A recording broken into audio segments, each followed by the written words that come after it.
VNM विशेष में आज का सेगमेंट है युवा लीडर्स ऑफ टुमारो, जिसके तहत हर गुरुवार को करेंगे विविध विषयों पर युवा वर्ग से चर्चा। आज का विषय है बहुचर्चित जन लोकपाल बिल। इस पर जानिए युवा वर्ग की सोच क्या है, उनकी प्रतिक्रिया क्या है।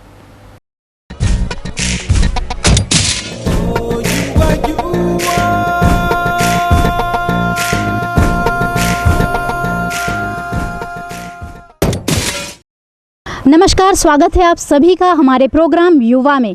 जी हाँ, हम बात करेंगे यंगस्टर्स से। हमारे टॉपिक्स रहेंगे अलग अलग, लेकिन उन टॉपिक्स के बारे में हमारे युवा की क्या सोच है, हमारा आज का जनरेशन क्या सोचता है, ये जानने की कोशिश करेंगे। हमारा आज का जो मुद्दा है वो है जन लोकपाल बिल, जो कि बहुत बहुचर्चित मुद्दा है। जन लोकपाल बिल क्या है और हमारी आज की युवा इसके बारे में क्या सोचती है, आइए जानते हैं। जन लोकपाल बिल और लोकपाल बिल के लिए विचार चल रहा है, बट शायद भविष्य में ये आता है कि नहीं आता है उस पर हम श्योर नहीं हैं।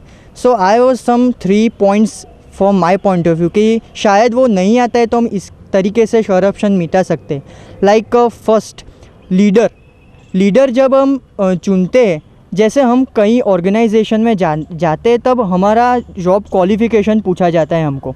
जस्ट लाइक वो जब आते हैं तब हमको पूछना पड़ता है कि वो एजुकेटेड है, वो करप्शन के बारे में जानते हैं, वो कॉन्स्टिट्यूशन जानते हैं, वो लॉ के बारे में जानते हैं। If they know then they are eligible for that.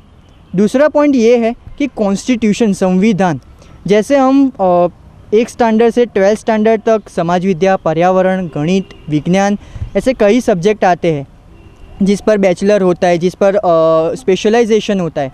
ऐसे कॉन्स्टिट्यूशन नाम का एक सब्जेक्ट होना चाहिए जिसकी वजह से पब्लिक उससे अवेयर हो। And I have a third point that leader को तो मैंने कहा, जैसे कोड, जैसे आज कोई बीमार होता है या एक्सीडेंट होता है तो हम 108 को बुलाते हैं। Just like there is a particular और specific code for everyone that आपको दिखता है कि ये करप्शन यहाँ हो रहा है तो उसका एक स्पेसिफिक कोड हो कि जिस पर हम कॉल करके उनको बता सके कि ये यहाँ करप्शन हो रहा है, तो वो लीगल उन पर केस डाल सके। बहुत अच्छी बात बताई। आप क्या कहना चाहते हैं जन लोकपाल बिल के बारे में और करप्शन को कैसे रोका जा सकता है? जन लोकपाल बिल अन्ना जी ने पास किया तो वो ठीक ही है, लेकिन हम जितने भी बड़े आदमी होते हैं वो लोग ज़्यादा करप्शन करते हैं। जैसे कि हम डॉक्टर में जिसने मास्टर ऑफ डॉक्टरी की है, एमडी की फ़ीस एमबीबीएस से ज़्यादा होती है, इसलिए जितनी बड़ी अपनी पोजीशन होती है उतना बड़ा हम करप्शन करते हैं और उसका बर्डन मिडिल क्लास लोगों को भुगतना पड़ता है। प्राइम मिनिस्टर को और हमारा जो जुडिशियल सिस्टम है और जो हमारे मेंबर ऑफ पार्लियामेंट्स हैं, अगर हम उनमें कोई खामी पाते हैं, हमें लगता है कि ये कुछ गलत कर रहे हैं, तो क्या हम उसे इन्वेस्टिगेट कर सकते हैं एज अ पर्सन, राइट? पर ये अभी सरकार द्वारा ये मुद्दे होल्ड पर रखे गए हैं। तो क्या लगता है आपको, अगर हम उनको दोषी पाते हैं तो we should have the right to investigate on them? Yes, because they are also doing job for our country, so they are also a person. सो मैं ऐसा मानता हूँ कि वो भी एक आदमी है और उनसे भी भूल हो सकती है, भले भी वो ऊंचे पोस्ट पर हो। सो आई थिंक उन पर भी इन्वेस्टिगेशन होना चाहिए। इन्वेस्टिगेशन पीएम पर भी होना चाहिए और हर, क्योंकि वो भी एक इंसान है। यस, पीएम पे होना चाहिए इन्वेस्टिगेशन।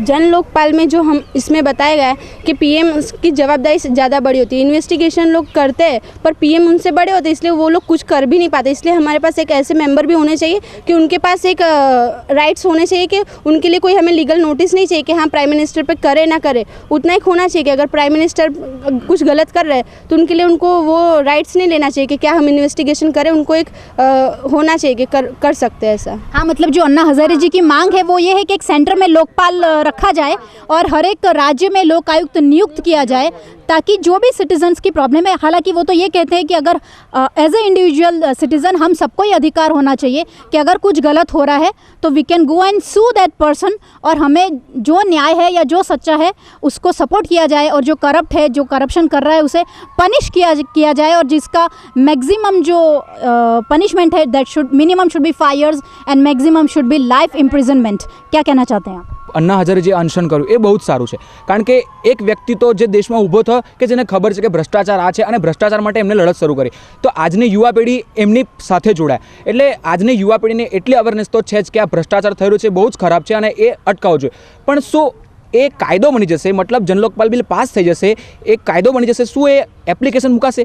મારો કહેવાનો મતલબ એવો છે કે આજે સપોઝ કોઈ નીકળતું હશે અને એને ટ્રાફિક પોલીસ પકડશે તો એની પાસે કહેશે લાઇસન્સ નથી, તો લાઈ 20 રૂપિયામાં પતાવી દે, તો એવું વિચારશે કે હા કંઈ વાંધો નહીં, 20 રૂપિયા આપીને મારું કામ પતતું હોય, પણ એ ખોટું છે. 50 રૂપિયા આપી અને તમે બિલ ફળાવો, જેથી કરીને એ સરકારના ટેક્સમાં જશે અને આપણે ઇન્કમ ટેક્સ પણ ભરવો જોઈએ. એટલે મારો કહેવાનો અર્થ એવો છે કે ભલે લોકપાલ બિલ પાસ થઈ જાય, જનલોકપાલ બિલ પાસ થઈ જાય, પણ શું એને એપ્લિકેશનમાં મુકાશે?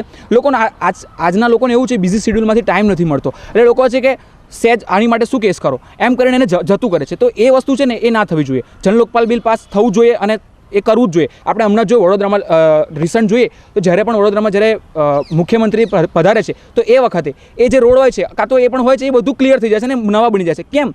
મુખ્યમંત્રી એ પણ અમે જ ચૂંટેલા છે અને પ્રજાએ ચૂંટેલા એ છે, તો એમની માટે કેમ એવી સુવિધા, અમારી માટે કેમ નથી? એની માટે કોઈ કેમ પ્રશ્ન ઉઠાવતો નથી? લોકો જનલોકપાલ બિલ પાસ થાય એની માટે અન્ના હજારે રેલી કાઢી, એની માટે ઉપવાસ કર્યા, તો એની માટે લોકો જોડાય છે. તો કેમ સેવા સદન પાસે જઈને લોકો કેમ આની માટે ઊભા થતા નથી?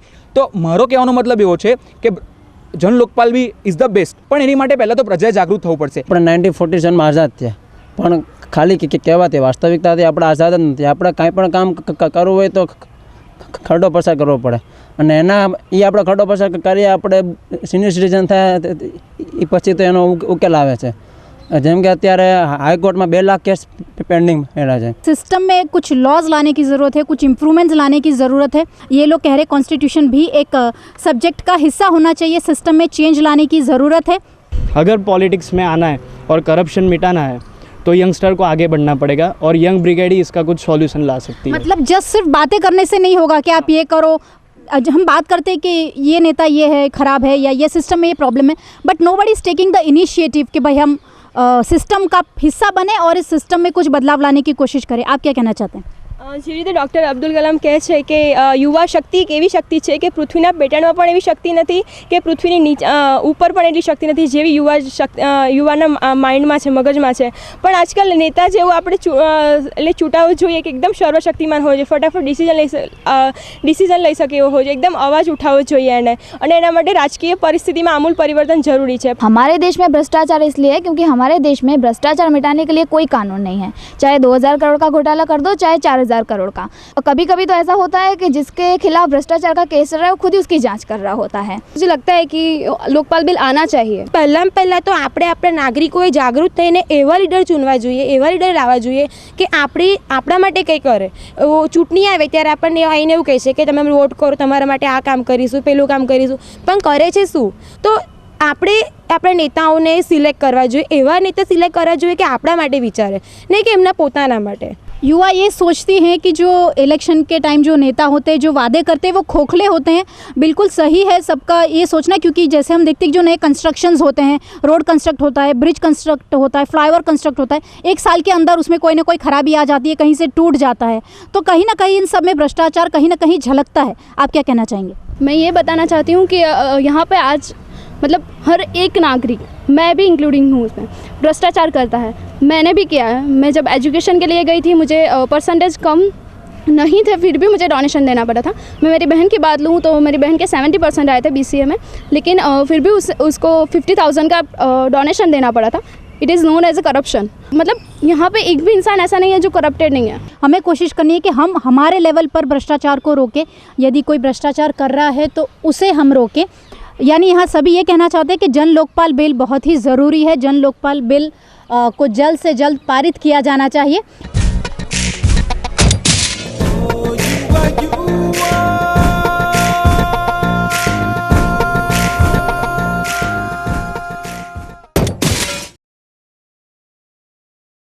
बात यहीं खत्म नहीं होती. इसका अगला एपिसोड देखिए गुरुवार 22 सितंबर को सिर्फ VNM न्यूज़ में. इसी के साथ लेते हैं छोटा सा एक ब्रेक. आप बने रहिए VNM न्यूज़ के साथ.